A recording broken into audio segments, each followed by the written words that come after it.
आपका यूनिक प्रज्ञान यूट्यूब परिवार में मैं प्रज्ञान सर हार्दिक स्वागत करता हूं, वंदन करता हूं, अभिनंदन करता हूं। प्यारे साथियों, अगर आप टीजीटी पीएचडी जैसी प्रवक्ता LT grade UGC net JRF आदि प्रतियोगी परीक्षाओं की तैयारी कर रहे हैं तो बिल्कुल सही प्लेटफॉर्म पर हैं। और आज की इस पाठचर्या में हम लोग करने वाले हैं आचार्य शुक्ल के कुछ प्रमुख कथनों को। इस पाठचर्या को प्रारंभ करें इससे पूर्व अगर वीडियो को पहली बार देख रहे हैं तो चैनल पर नए हैं तो कृपया चैनल को सब्सक्राइब, वीडियो को लाइक और शेयर करना बिल्कुल न भूलें। तो आज की पाठचर्या को जिस पुस्तक से हम लोग करने वाले हैं वह पुस्तक है वस्तुनिष्ठ हिंदी प्रमुख कथन विशेष। और इस पाठचर्या को हम लोग करते हैं प्रारंभ।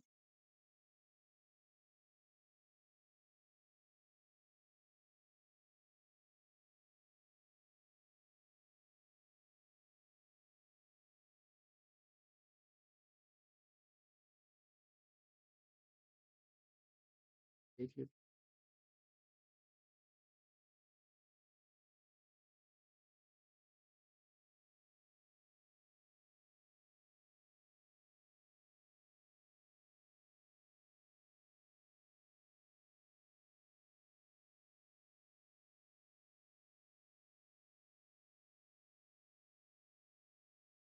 साथियों, जिस पाठ्य पुस्तक से इस पाठचर्या को हम लोग करने वाले हैं, अगर उस पाठ्य पुस्तक को आप परचेज करना चाहते हैं, इसके लिए आप हमें व्हाट्सएप कर सकते हैं 9415 94 0501 पर। अगर इस पुस्तक का आपको पीडीएफ प्राप्त करना है तो लिखना होगा आपको पीडीएफ 99 और सेंड कर देना होगा आपको व्हाट्सएप नंबर। केवल व्हाट्सएप ही किया करिए इस नंबर पर 9415 94 0501 पर व्हाट्सएप करिए। और पीडीएफ 99 के लिए आपको एक सहयोग धनराशि 99 रुपए का शुल्क देना होगा। वहीं अगर इस पुस्तक का आप प्रिंटेड नोट्स लेना चाहते हैं तो आप टाइप करेंगे हिंदी 2024 और इस कोड को आप सेंड कर देंगे। और सेंड करने के बाद आपको एक 259 रुपए की सहयोग धनराशि देनी होगी और आपके दिए हुए एड्रेस पर यह पुस्तक भेज दी जाएगी। तो अगर आप इच्छुक हैं तो अभी व्हाट्सएप करिए और अन्यथा आप नोट्स बनाते रहिए, पाठचर्या को कंटिन्यू करते रहिए। तो बिना समय गंवाए प्रारंभ करते हैं आज की पाठचर्या को और देखते हैं चिंतामणि से शुक्ल जी के कुछ प्रमुख कथनों को। और इसमें भाव या मनोविकार से संबंधित कथनों को पहले देखते हैं। भाव या मनोविकार से संबंधित कथनों में पहला कथन शुक्ल जी का लिखते हैं कि अनुभूति के द्वंद्व ही से प्राण के जीवन का प्रारंभ होता है। अनुभूति के द्वंद्व से ही प्राण के जीवन का प्रारंभ होता है। यह कथन भाव या मनोविकार से संबंधित शुक्ल जी का है। दूसरा कथन उनका है इसी निबंध से कि भाव मन की वेश युक्त अवस्था विशेष है। तीसरा कथन देखते हैं। तीसरा कथन है कि प्रत्यय बोध, अनुभूति और वेश युक्त प्रवृत्ति, इन तीनों के गुण संश्लेषण का नाम भाव है।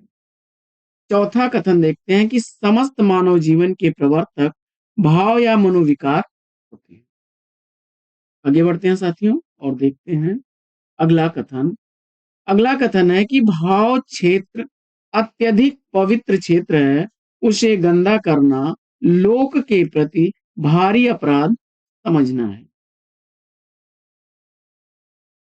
आगे भावों द्वारा प्रेरित प्रयत्न या व्यापार परिमित होते हैं। साथियों, जिन लोगों ने भी पुस्तक परचेज की है वो लोग अपनी प्रतिक्रिया भी दे सकते हैं कि पुस्तक आपको कैसी लगी, पुस्तक कैसी है।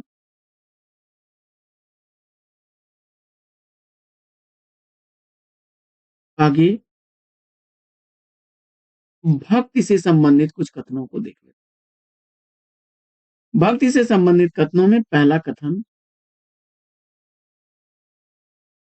कथन है कि श्रद्धा और प्रेम के योग का नाम भक्ति है। श्रद्धा और प्रेम के योग का नाम भक्ति है। दूसरा कथन है कि भक्ति राग की वह दिव्य भूमि है जिसके भीतर सारा चराचर जगत आ जाता है। तीसरा कथन है कि भक्ति हृदय से की जाती है, बुद्धि से भक्ति करना ऐसा ही है जैसा नाक से खाना खाना और कान से सुनना। अगला कथन साथियों, श्रद्धा द्वारा हम दूसरे महत्व के किसी अंश के अधिकारी नहीं हो सकते, पर भक्ति द्वारा हो सकते हैं। यह कथन किस विद्वान? तो साथियों बढ़ते हैं आगे और देखते हैं अगला कथन। अगला कथन है कि श्रद्धालु महत्व को स्वीकार करता है और भक्त महत्व की ओर अग्रसर होता है। यह कथन किस विद्वान?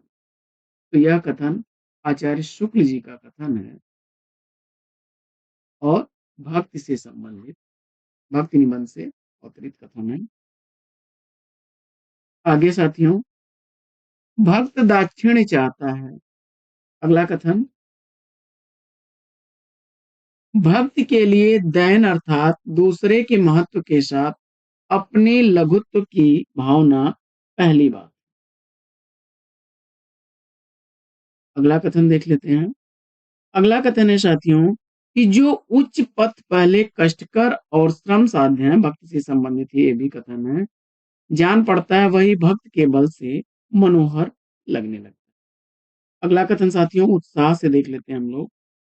तो उत्साह से संबंधित कथनों में शुक्ल जी के ही कथन है, सब आचार्य शुक्ल जी के कथन है चिंतामणि निबंध संग्रह से। उत्साह वास्तव में कर्म और फल की मिलीजुली अनुभूति है। कर्म भावना प्रधान उत्साह ही सच्चा उत्साह है। अगला है कि दुख वर्ग में जो स्थान भय का वही स्थान आनंद वर्ग में उत्साह का है। यह इंपॉर्टेंट है, परीक्षा में रिपीट हुआ है साथियों कई बार। इसके बाद वृत्ति और साहस दोनों का उत्साह के बीच संचरण होता है। अगला कथन है कि साहस पूर्ण आनंद की उमंग का नाम उत्साह है। अगला कथन है कि कर्म भावना ही उत्साह उत्पन्न करती है, वस्तु या व्यक्ति की भावना नहीं। अगला कथन है कि उत्साह एक यौगिक भाव है जिसमें साहस और आनंद का मेल रहता है। प्रयत्न और कर्म संकल्प उत्साह नामक आनंद के लिए नित्य लक्षण है। अगला कथन है कि कर्म सौंदर्य के उपासक ही सच्चे उत्साही कहलाते हैं।